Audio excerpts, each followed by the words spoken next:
अस्सलामु अलैकुम दोस्तों, साइंसदानों ने एक नकली रोबोटिक लंगूर का बच्चा एक दरख्त पर छोड़ दिया।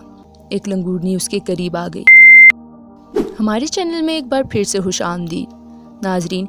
जैसे किसी इंसान के मर जाने पर उसके ख़ानदान वाले गमज़दा होते हैं, इसी तरह आज हम आपको 5 ऐसे जानवर दिखाएंगे जो अपने साथी के मर जाने पर खूब गम का इजहार करते हैं, जिनको देखकर यकीनन इंसानी दिमाग दंग रह जाता है।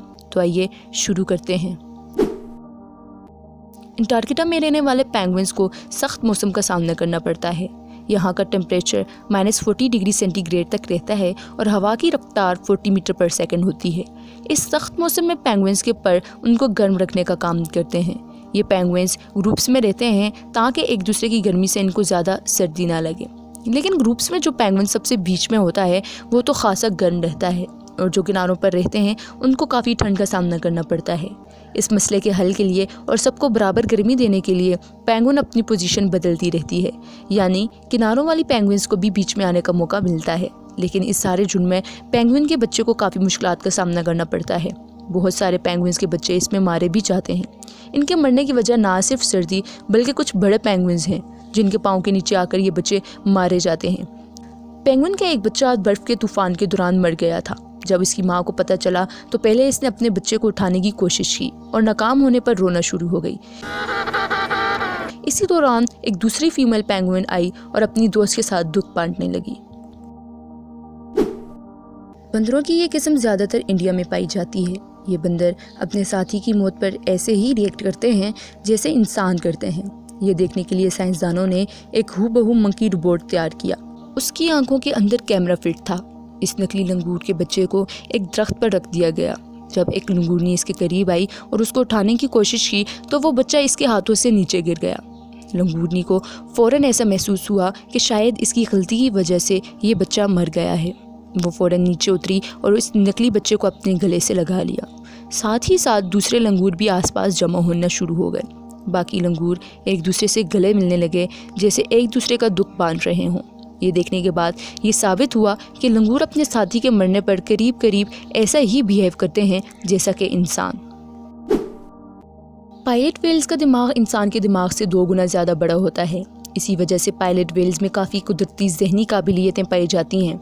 बेशक इनको इंसानों से कंपेयर नहीं किया जा सकता, लेकिन जब पायलट व्हेल्स का कोई दोस्त मुसीबत में होता है तो वो उसको बचाने की भरपूर कोशिश करती हैं। मिसाल के तौर पे पायलट व्हेल्स के बारे में ये बात मशहूर है कि जब इनका कोई साथी मर जाता है तो ये सब समंदर के किनारे जमा हो जाती हैं। शायद ये इनका आपस में दुख बांटने का कोई तरीका है। इस वीडियो में एक पायलट व्हेल अपने मरे हुए बच्चे को अपने साथ ले जा रही है और बार बार इसका मुंह खोल रही है, और इससे ये साबित होता है कि इंसानों की तरह जानवरों को भी अपने बच्चों की मौत का बहुत दुख होता है। डॉल्फिन्स के बारे में ये माना जाता है कि इनमें इंसानी दिमाग जैसी क्वालिटीज़ मौजूद होती हैं। ये वीडियो मेडिटेरेनियन सी में कुछ रिसर्चर्स की जानिब से रिकॉर्ड की गई है, जिसमें देखा जा सकता है कि एक डॉल्फिन अपने मरे हुए दोस्त के इर्द गिर्द घूम रही है, जैसा कि उसको उठाने की कोशिश कर रही हो। साइंसदानों का मानना है कि डॉल्फिन्स की नफ्सियात में गम का आलम भी पाया जाता है। मिसाल के तौर पर एक फ़ीमेल डॉल्फिन कई हफ्तों तक अपने मरे हुए बच्चे को अपने मुँह में दबाए फिरती है, क्योंकि शायद वो किसी कीमत पर उसको अपने आप से अलग नहीं करना चाहती। ये बात हम सबको पता है कि हाथी एक सोशल एनिमल है जो अपने ख़ानदान से बहुत जुड़ा होता है। हाथी ना सिर्फ अपने बीमार साथी की मदद करता है बल्कि अपने साथी की मौत पे उसको एक ख़ास अंदाज में इज़्ज़त भी देता है। मिसाल के तौर पे यहाँ आप हाथियों को उनके साथी के मर जाने पर गैर मामूली रसूमात अंजाम देते देख सकते हैं। आमतौर पर जब कोई हाथी मर जाता है तो दूसरे हाथी उसको अपनी सूंड से हिलाते हैं या उसको उठाने की कोशिश करते हैं। जब मरा हुआ हाथी नहीं उठता तो हाथी ज़ोर ज़ोर से महसूस अंदाज में आवाज़ें करके अपने साथियों को बुला लेते हैं। सिर्फ इतना ही नहीं, जिस जगह उनके साथी की लाश पड़ी होती है उस जगह दूसरे हाथी रोज़ जमा होते हैं और थोड़ी देर चुपचाप खड़े रहते हैं। साइंसदानों का मानना है कि हाथियों को मौत और अपने साथी से बिछड़ने का दुख रहता है। इससे ये बात साबित होती है कि जिस तरह इंसान अपने साथी की मौत पर अफसोस करता है, ऐसे ही कुदरत ने जानवरों के अंदर भी ये एहसास रखा है।